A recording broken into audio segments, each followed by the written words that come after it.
वित्त मंत्री निर्मला सीतारमण ने मोदी 3.0 का पहला बजट पेश किया। सत्ता पक्ष ने इस बजट को ऐतिहासिक तो विपक्ष ने आंकड़ेबाजी बताया। केंद्रीय मंत्री रामदास अठावले ने क्या कहा, इस पर सुनिए। हमारे साथ जुड़ चुके हैं केंद्रीय सामाजिक एवं कल्याण राज्य मंत्री Ramdas Athawale. Sir, ITV network में आपका स्वागत है। और जो बजट आज पेश किया गया, इस बजट को आप कैसे देखते हैं? ये जो बजट है, बजट सबका साथ सबका विकास, ये जो नरेंद्र मोदी जी का नारा है, उस नारे को मजबूत करने वाला ये बजट है। ये तो अंतरिम बजट है, लेकिन इस बजट में सभी वर्गों को न्याय देने का काम किया है। इसमें बहुत सालों से जो बिहार और आंध्र प्रदेश की मांग थी कि भाई हमको मैक्सिमम बजट मिलने की आवश्यकता है, हमारे स्टेट के डेवलपमेंट के लिए पैसा मिलना चाहिए, तो जरूर दोनों राज्यों पर बहुत ही ज़्यादा ध्यान देने का काम किया है। 15,000 करोड़ रुपए इसके लिए अनाउंस कर दिए हैं। और भी बाकी के मंत्रालयों की जो स्कीमें हैं वो भी मतलब वहाँ रोड है, बाकी के जो डेवलपमेंट के काम है उसके लिए भी अलग से पैसा जाएगा। उसके साथ साथ किसानों के लिए भी मतलब बहुत फायदेमंद बजट है। युवा लोगों को भी मतलब बहुत इम्पोर्टेंट बजट है। यहाँ मेरा मंत्रालय जो है, मेरे मंत्रालय का बजट 1,65,000 करोड़ से ज़्यादा मेरा मंत्रालय का बजट है। दूसरे मंत्रालय के बजट से कंपैरिजन में मेरा मंत्रालय बजट बहुत बड़ा है। इसलिए सामाजिक न्याय और अधिकारिता मंत्रालय को न्याय देने का काम भी हुआ है। दिव्यांगजनों के लिए 1,225 करोड़ से ज़्यादा पैसा हमको मिला है। और दिव्यांगजन जो देश भर में बड़ी संख्या में जो मतलब दिव्यांगजन है, 2011 की जनगणना के मुताबिक 2,68,00,000 दिव्यांगजनों की संख्या देश भर में है। अभी 21 का जो सेंसस होगा तो और भी संख्या बढ़ेगी।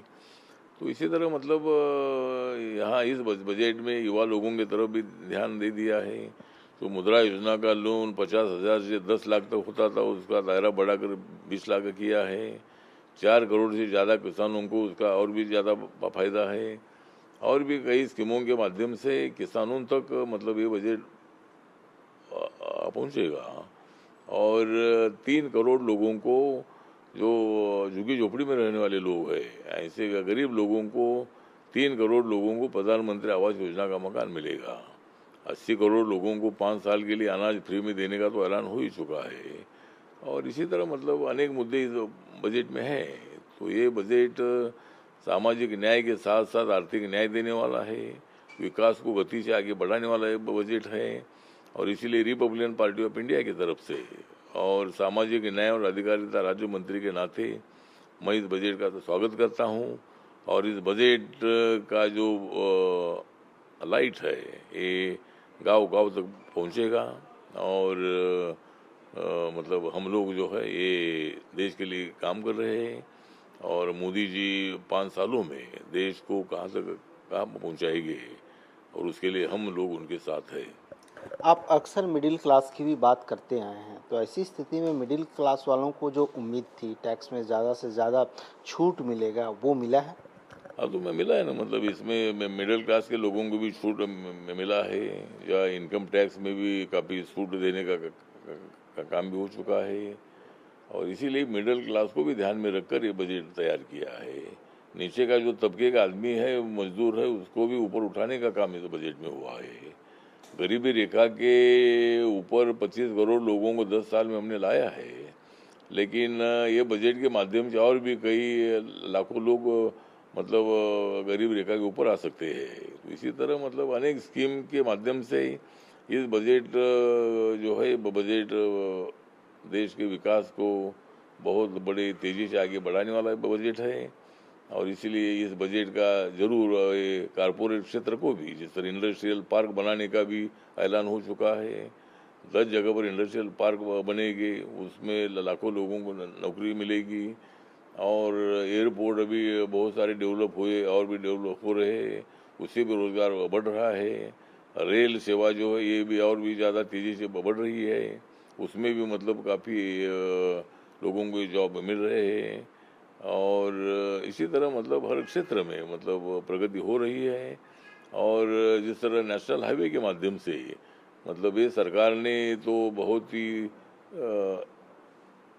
आसानी से मतलब इतने रोड अच्छे बनाए हैं कि 70 सालों में 75 सालों में अपने को रोड ऐसे दिखाई नहीं देते थे। तो अनेक मुद्दों पर मतलब इस बजट का जो प्रभाव है, ये बजट का प्रभाव हर आदमी पर वो मतलब रहेगा और हर एक आदमी को इस बजट के माध्यम से न्याय मिलेगा। बजट जब निर्मला सीतारमण ने पेश कर दिया, बजट पेश होने के बाद महाराष्ट्र के कुछ सांसद एनसीपी से थे, उन्होंने गेट पे जाकर के प्रोटेस्ट किया कि इस बजट में महाराष्ट्र का जिक्र नहीं है। मुझे लगता है कि महाराष्ट्र का मतलब हर स्टेट का तो जिक्र नहीं है। मतलब ये बजट जो है, ये बजट में विशेष करके आंध्र प्रदेश की और मतलब अपने बिहार की हमेशा मांग रहती थी, तो इसलिए आंध्र को और बिहार को ज़्यादा न्याय देने का काम किया है। जो इंफ्रास्ट्रक्चर खड़ा होने वाला है, जो पैसे अलग अलग डिपार्टमेंट को मिले हैं, वो पैसों में से महाराष्ट्र को भी काफ़ी पैसा मिलने वाला है। अभी 8-10 दिन पहले माननीय नरेंद्र मोदी जी मुंबई में आए थे और उन्होंने 29,000 करोड़ के कामों का भूमि पूजन किया था। इसी तरह महाराष्ट्र को भी बजट मिलने वाला है। अभी जो कांग्रेस पार्टी के अपोजिशन के जो एमपी है, तो वो तो बोले कि महाराष्ट्र को जो मिला नहीं है, लेकिन महाराष्ट्र को भी इसमें से हर एक डिपार्टमेंट से महाराष्ट्र को भी पैसा मिलने वाला है। और मुंबई भारत की आर्थिक राजधानी है, तो मुंबई के लिए भी पैसा मिलने वाला है। मुझे लगता है कि महाराष्ट्र को मिला नहीं, ऐसा बिल्कुल नहीं है।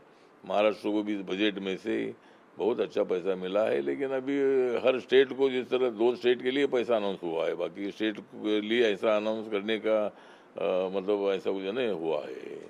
इसीलिए महाराष्ट्र का नाम आने का विषय नहीं है, लेकिन महाराष्ट्र को भी इस बजट का बहुत अच्छा फायदा होने वाला है और बहुत सारी स्कीम्स महाराष्ट्र में भी आने वाली है। आखिरी सवाल, विपक्षी पार्टी चाहे कांग्रेस हो चाहे एनसीपी हो, सभी लोग कह रहे हैं कि वैसाखी वाला बजट है, सिर्फ अपने दलों को खुश किया गया है। नहीं, अपने दलों को खुश करने का विषय नहीं है। मतलब ये बहुत सालों की मांग थी बिहार और आंध्र